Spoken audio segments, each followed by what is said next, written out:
आं दिनै बे दुलाराय जोंना सिलाबाथा दख'रा दुलाराय बाथौ गौथुमनि आं दिनै आफादगिरि जानानै दिनै बे बिजयपुर गामियाव जे बे बाथौ खेराइसालिखौ लुफुंदो जोङो सिलाबाथा दख'रा आन्सलिक दुलाराय बाथौ गौथुम जानानै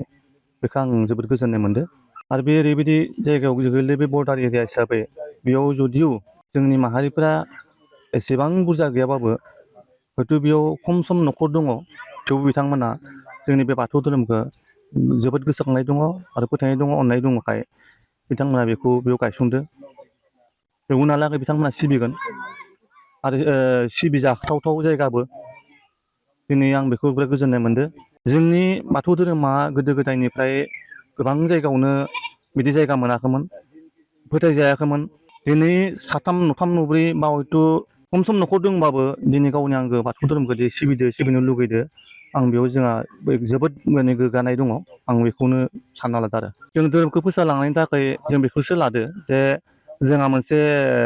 दिपा मोनसे जायगा दङ बे दिपा जायगायाव जोंफोरो मोनसे जा बे सिलाबाथा दख'रा बियाबनि मोनसे गिदिर मोनसे खेराइसालि जाहाबो दङ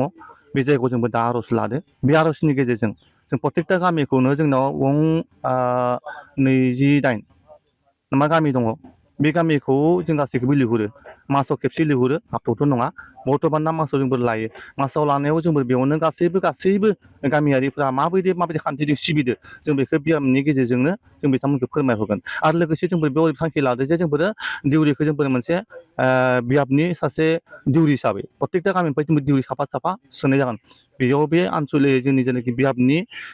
निति नेमखान्थि बायदिनो आसार खान्थि बायदिनो बे गामियाव माने फोरोंलांनांगौ जों बेखौ लुगैदों जेसेखिनि जायगायाव धोरोमसालि ओंखारगोन जों बेनिफ्राय प्रत्येकतानिफ्राय जोंफोरो मोनसे आनसलिकनि बा जोंबो दिउरि हिसाबै लानानै बे गामिखौ थि मोनसेल' खान्थियाव जोंफोरो दिन्थिलांनाय जोंफोरो माबा लादों थांखि लादों आरो